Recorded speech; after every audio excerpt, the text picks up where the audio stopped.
a dedicar a ver la parte de la anatomía quirúrgica y la patología quirúrgica en general de la región cérvica.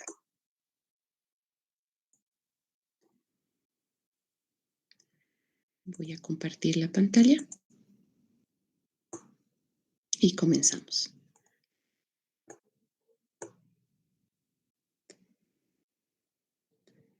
Por favor, si alguien me puede confirmar que están viendo la pantalla. Sí, doctora.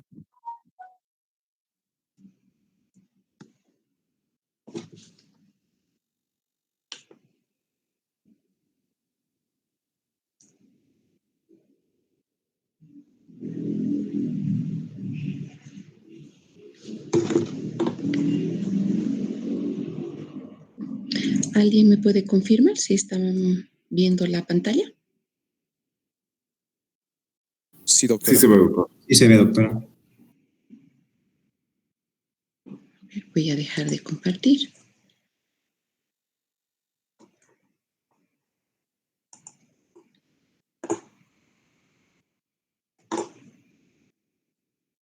Chicos, ¿pueden ver mi pantalla?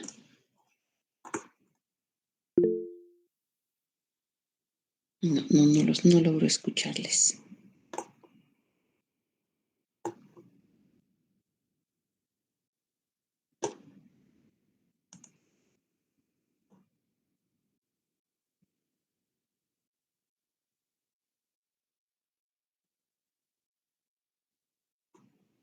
¿Alguien puede escribir al chat para decirme si están pudiendo ver la pantalla?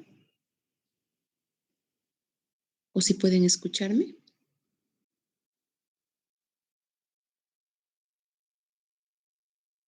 Pueden escucharme, ¿no es cierto?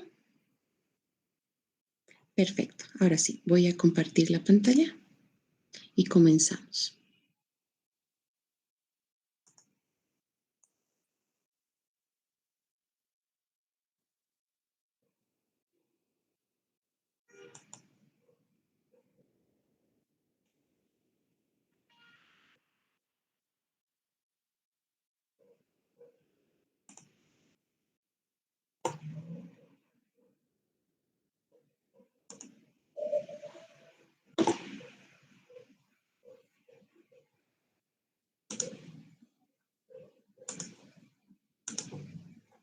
Muy bien, entonces vamos a ver esta clase, el concepto anatomoclínico de la región cervical.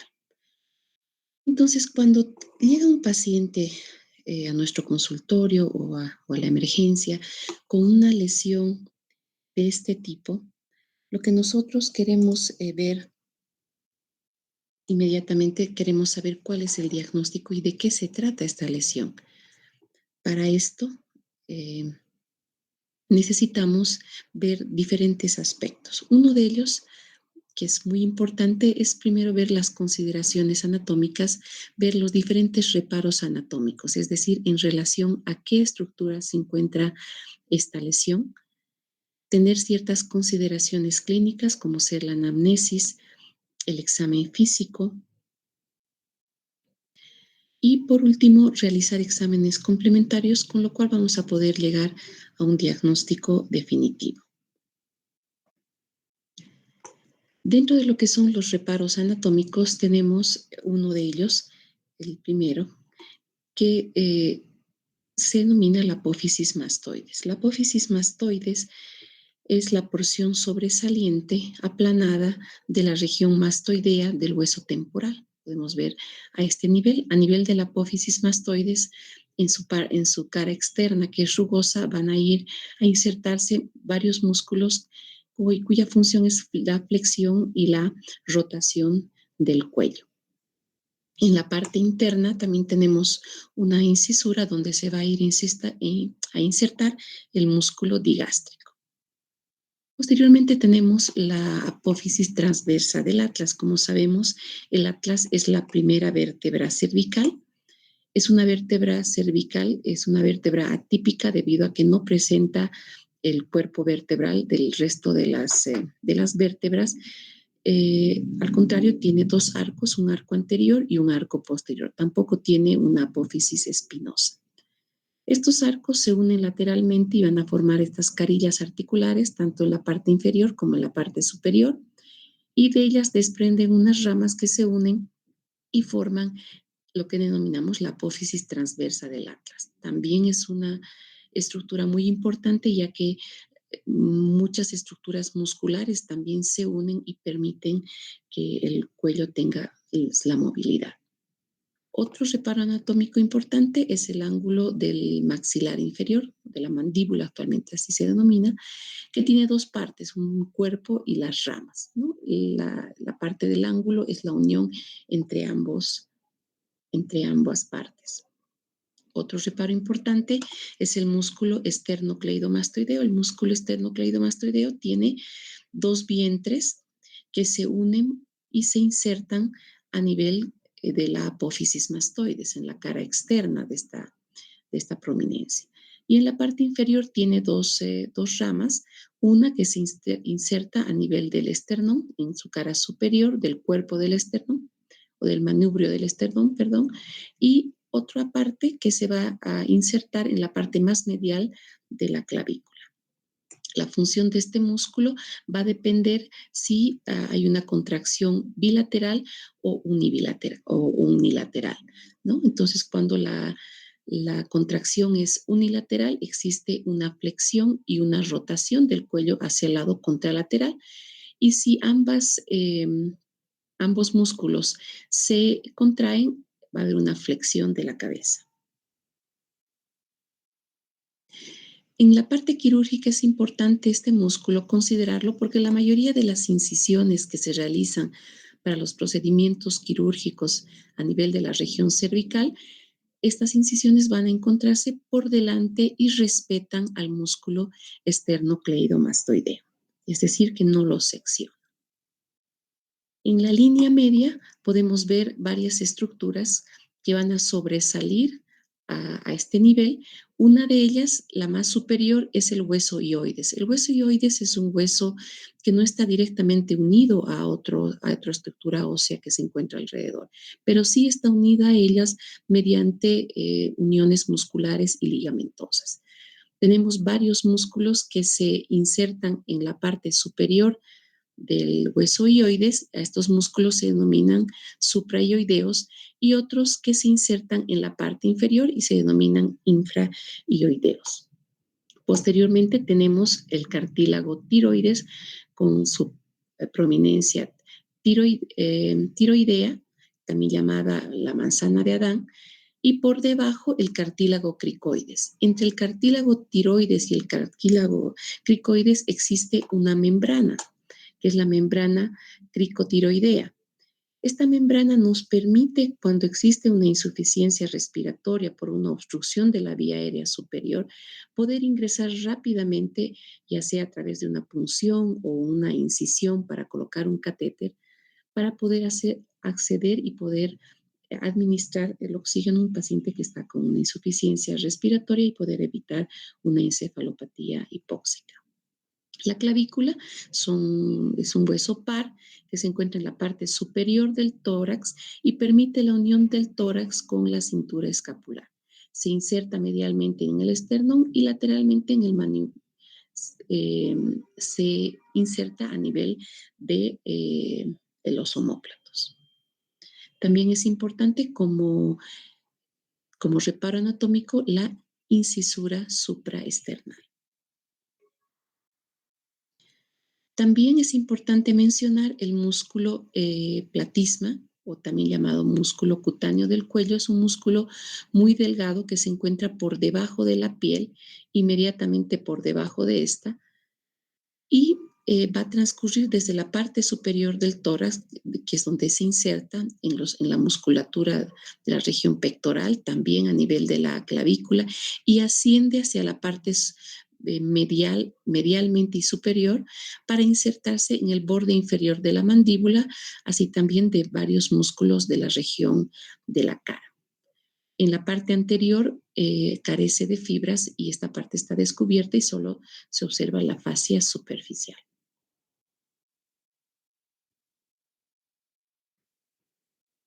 Lo que también vamos a ver es diferentes estructuras vasculares a nivel de la región cervical. Tenemos acá la vena yugular externa que se encuentra inmediatamente por debajo del músculo platysma y transcurre por encima del músculo esternocleidomastoideo. Acá podemos observar por detrás del músculo esternocleidomastoideo existe una fosa que se llama también hueco supraclavicular, por donde discurre el nervio espinal. En la parte posterior tenemos esta estructura muscular que es el músculo trapecio. Y en la parte superior vamos a ver también la glándula parótida por debajo del conducto auditivo externo. Podemos ver acá la fascia cervical anterior, el músculo esternocleidomastoideo, la vena yugular externa y los ramos del plexo cervical superficial que también pasan por encima del músculo esternocleidomastoideo, también discurren inferiormente hacia la clavícula y la parte superior del tórax. Podemos ver acá las diferentes fascias. Habíamos visto en la parte anterior, este es el músculo platysma o músculo cutáneo del cuello que tiene en la parte anterior, va a dejar descubierta la fascia cervical superficial. Esta fascia cervical superficial va a envolver ambos músculos, se encuentra en color rojo, envuelve ambos músculos esternocleidomastoideos y en la parte posterior va a envolver los músculos trapecios. La fascia media, que se ve en color guindo, vamos a ver acá, estos son los músculos pretiroideos, esta fascia los va a envolver completamente. Y por último, la fascia profunda, que está en color anaranjado, que va a envolver los músculos paravertebrales. Posteriormente tenemos dos estructuras musculares que son importantes porque en base a estos músculos se va a realizar la división topográfica de la región cervical, que son el músculo digástrico. Digástrico porque tiene dos vientres, un vientre posterior y un vientre anterior.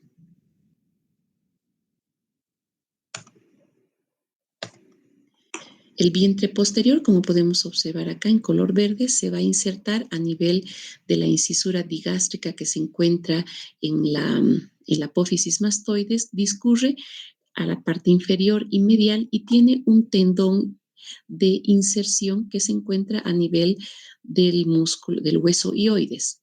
Y posteriormente, después de insertarse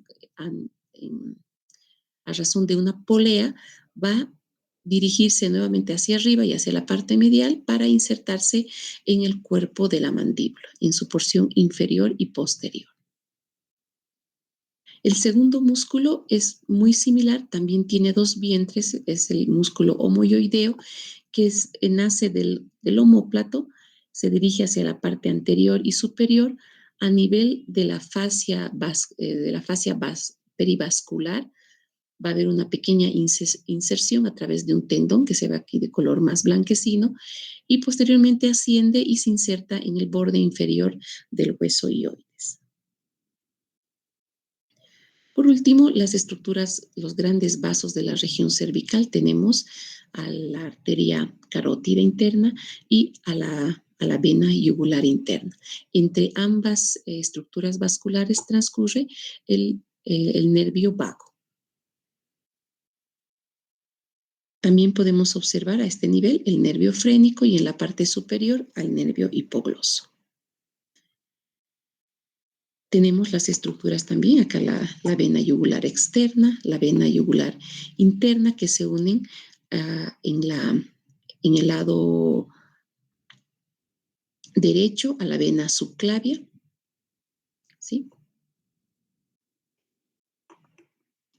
Si nosotros hacemos una división sagital de la región cervical, vamos a poder observar que en esta se encuentran tres estructuras.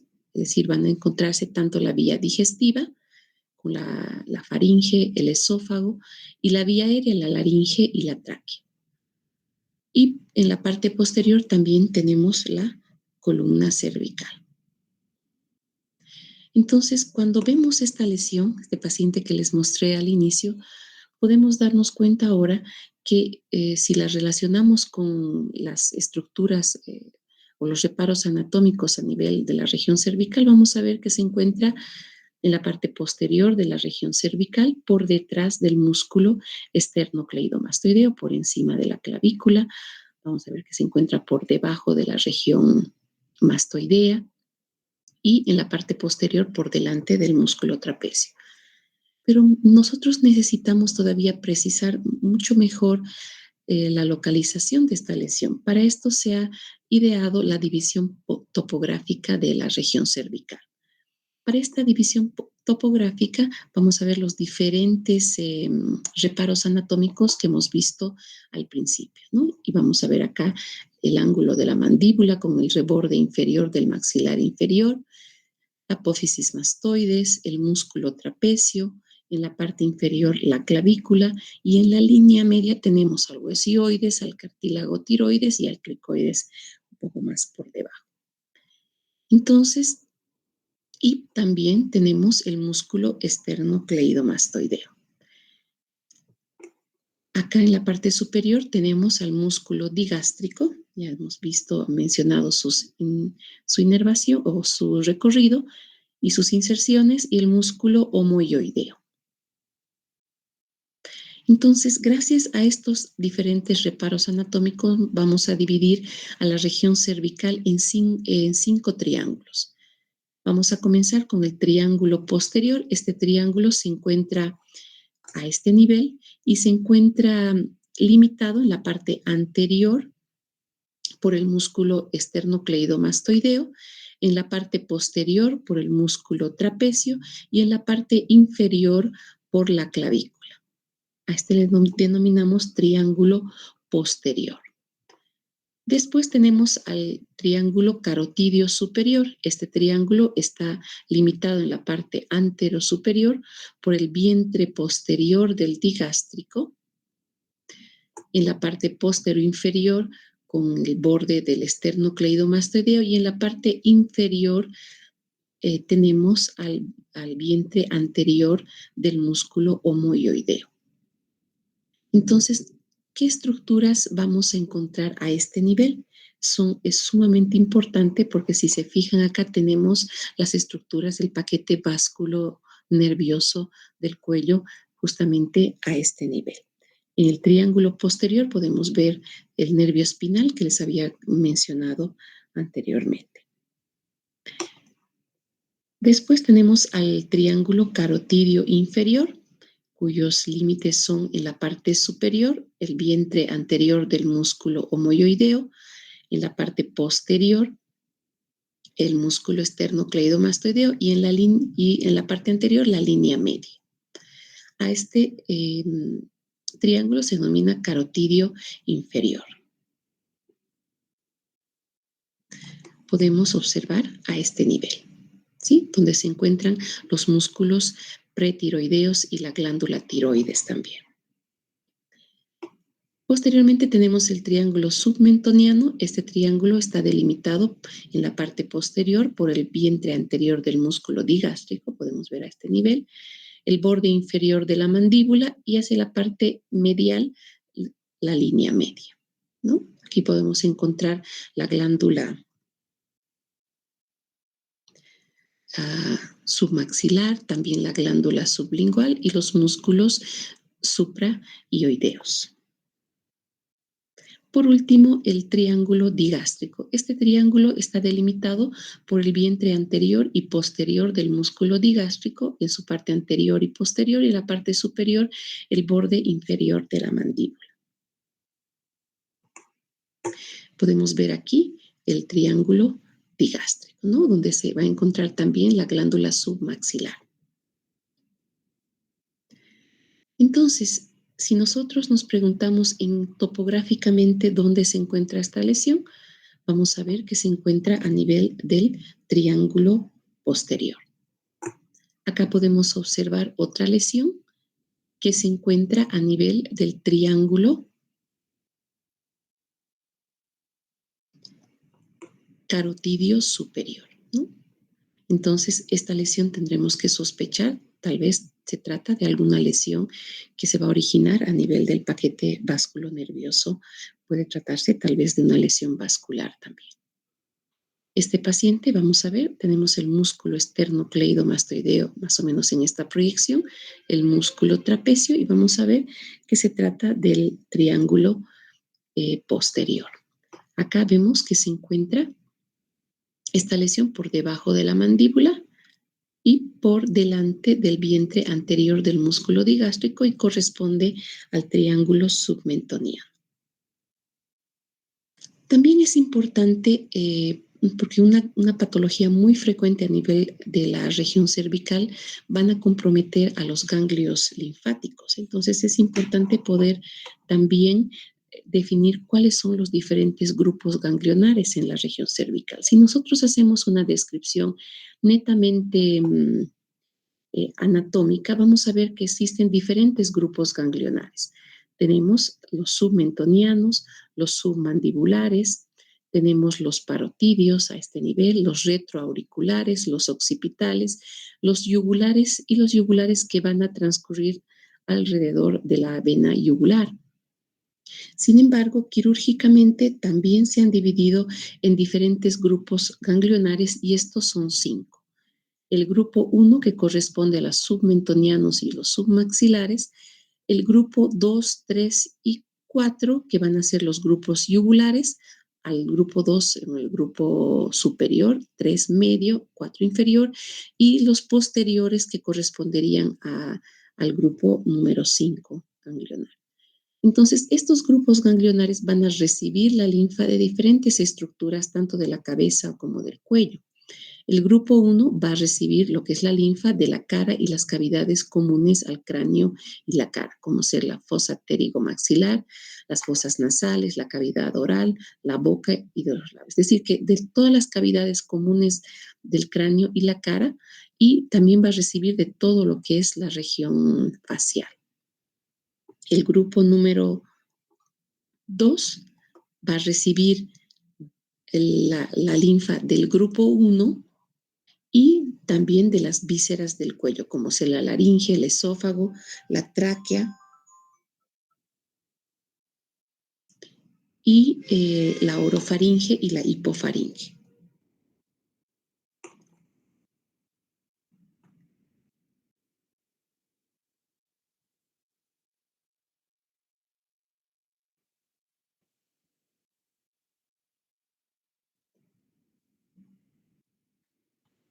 Muy bien, el del grupo yugulares van a recibir del grupo 1 y de las vísceras del cuello. Y del grupo 5 generalmente van a recibir de la región posterior de la nuca y del cuero cabelludo.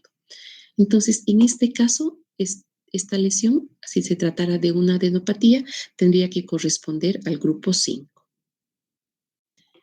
En cuanto a los antecedentes, es importante, una vez que ya tenemos una división topográfica de la lesión, es importante, como habíamos visto, ciertas consideraciones clínicas, ¿no? Y una de las más importantes es la anamnesis.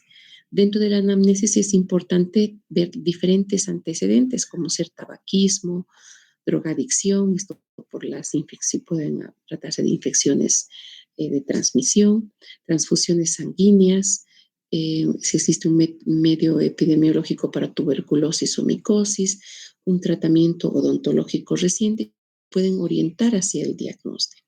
También es importante indagar respecto a diferentes signos que pueden comprometer las vísceras del cuello, como ser disfonía, disnea, disfagia, odinofagia, epistaxis o hemoptisis. Ahora, cuando nosotros tenemos ya un examen físico y una anamnesis, podemos orientarnos por el tipo de síntomas y signos que presenta el paciente. Por ejemplo, si es un paciente que tiene un cuadro de inicio súbito,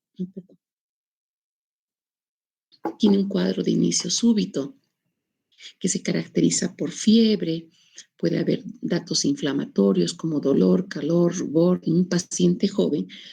Esto nos debe hacer pensar en una patología inflamatoria, ¿no? En este caso, una adenitis reactiva. Si se trata de un cuadro que es súbito, es único, pero no tiene dolor y tampoco tiene datos inflamatorios en pacientes jóvenes y no tiende a progresar, debemos sospechar de una lesión congénita.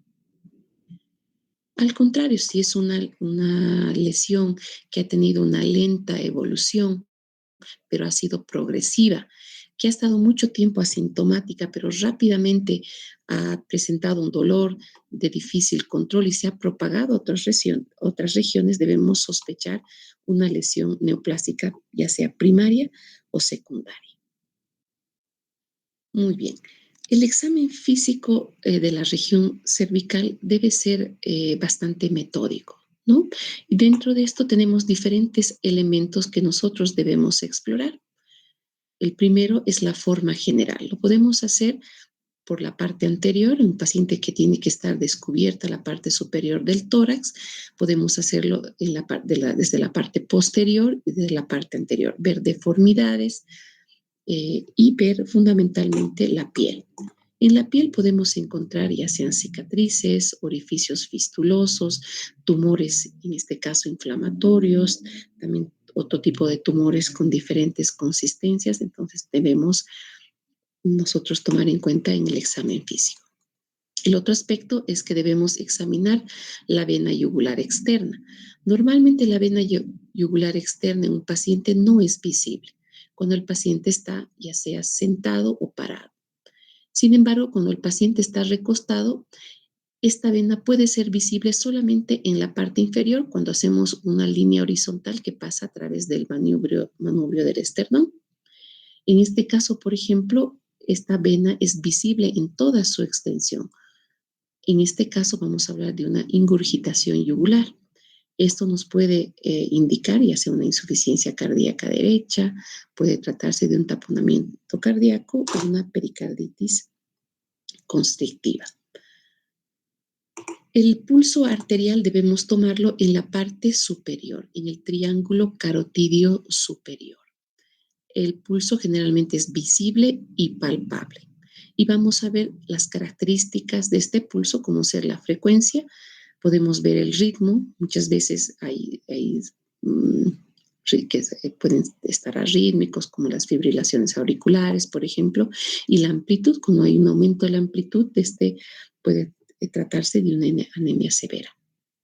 El pulso venoso es un pulso que también se lo puede percibir en la parte superior de la región cervical, pero no es palpable, solamente es visible, es suave, difuso, ondulante. También debemos ver los diferentes grupos ganglionares, se debe hacer un examen y vamos a ir viendo diferentes características de estos ganglios, o también llamadas adenopatías. Debemos hacerlo en forma ordenada, siguiendo los diferentes grupos. Se puede hacer por la parte anterior. Se fija con una mano la cabeza para que se mantenga, que el paciente no flexione, y con la otra mano hacemos una palpación de todos los niveles ganglionares. ¿Y qué vamos a ver? Vamos a ver el tamaño, la forma, la consistencia, la sensibilidad y la movilidad.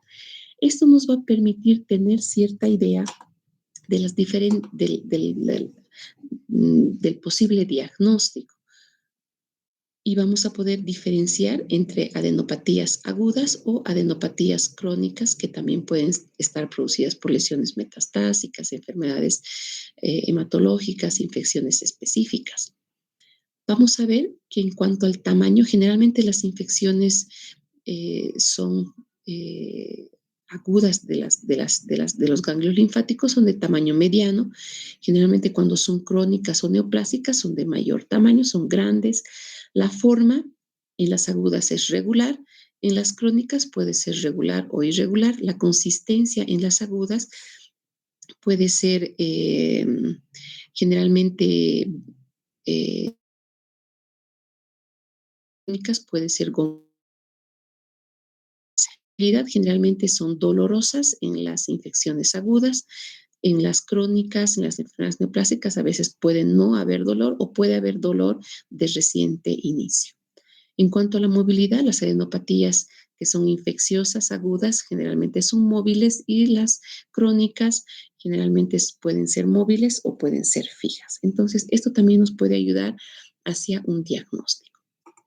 También debemos examinar la glándula tiroides. La glándula tiroides la podemos examinar por la parte posterior, con mayor frecuencia lo hacemos así, y también por la parte anterior, ¿no? Los detalles van a verlo cuando vean la glándula tiroides. Se debe hacer también la auscultación para ver si existen frémitos, especialmente en las lesiones o los tumores vasculares. Posteriormente se deben examinar los músculos y la movilidad de la columna cervical. Muy bien, entonces tenemos el caso clínico. Entonces veremos qué antecedentes, cuál es la historia clínica en cuanto de los antecedentes y el examen físico. Es una paciente de 20 años, una paciente joven, sin antecedentes relevantes, con una tumoración en la región del cuello de forma esférica, de aparición súbita y acompañada de fiebre y flogosis local. Es decir, que existen datos inflamatorios. En el examen de cuello presencia una masa de consistencia blanda, elástica, dolorosa al tacto y móvil. Entonces, con estos datos clínicos podemos llegar a un diagnóstico. Habíamos visto que se encuentra a nivel del triángulo posterior. Tiene una aparición súbita con fiebre, floglosis. Es una paciente joven. En cuanto a la consistencia, es una consistencia elástica, es un tamaño mediano, es móvil, es regular, lo que nos va a llevar a un diagnóstico lo más probable de una adenitis reactiva. Sin embargo, si bien es el diagnóstico más probable, debemos también ayudarnos de los exámenes, o podemos ayudarnos de los exámenes complementarios de diagnóstico. Entonces, dentro de los exámenes complementarios de diagnóstico, tenemos, por una parte, los estudios de la radiografía simple de tórax. Y diríamos, ¿por qué de tórax? Hay muchas patologías que, si bien pueden estar a nivel de la región, también pueden comprometer el tórax. Como podemos ver, por ejemplo, acá se trata de una glándula tiroides intratorácica. Entonces, en el estudio preoperatorio de este paciente se ha podido detectar, y obviamente se van a tomar toda la conducta en el transquirúrgico. La ecografía cervical, que nos permite también poder ver, acá vemos la glándula tiroides con ambos lóbulos, la tráquea, en una vista longitudinal de los lóbulos también. ¿Qué ventajas tenemos con la ecografía cervical? Nos permite ver si esta lesión es sólida, es quística o es mixta, como en este caso, ¿no? Tiene parte sólida y también parte líquida. Nos va a poder precisar el tamaño de la lesión, nos va a decir si hay lesiones que están acompañando, si son adenopatías múltiples y si presentan vascularización. El otro estudio que se puede solicitar es la tomografía computada de cuello y tórax. Esto sí nos va a permitir establecer una extensión del tumor en profundidad y su relación con estructuras profundas del cuello, incluidos los vasos y con el plano óseo. Podemos ver acá en la región lateral a la tráquea una lesión tumoral, y podemos ver claramente la relación que tiene con los grandes vasos, con la tráquea, con el pulmón y la pleura, etc. Entonces es muy útil para poder ver este tipo de lesiones. Otro estudio es la resonancia magnética nuclear, que permite obtener imágenes en los 3 planos y una mejor discriminación de las partes blandas. Podemos ver acá, por ejemplo, se trata de un aumento de volumen a nivel de la glándula parótida, una lesión tumoral a nivel de la glándula parótida, y acá en la región cervical también se puede ver una lesión tumoral. Entonces nos permite, fundamentalmente, es mucho más útil para discriminar las partes blandas. Otro estudio que es útil, especialmente se solicita en las lesiones vasculares. Podemos ver acá, se trata de un glomus carotidio. Esto lo vamos a ver con mayor detenimiento cuando hablemos de glomus carotidio, pero podemos ver acá claramente que la lesión está vascularizada y que está localizada en la bifurcación de la carótida externa e interna. Otro estudio que es muy útil es el estudio de la tomografía por emisión de positrones, también se denomina PET scan.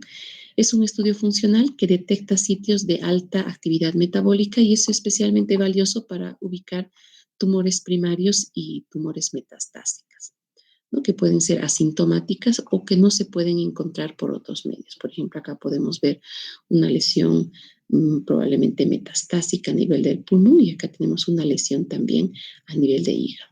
Igual, desde acá tenemos una lesión a nivel del pulmón. Entonces, esta es la ecografía del caso clínico, donde se ve una lesión homogénea, ovalada, que tiene una parte central que es hiperecogénica y una parte externa que es mucho más hipoecogénica, ¿no? Se trata de una imagen compatible con una adenitis reactiva de tipo inflamatoria. Muy bien, con esto hemos terminado el tema.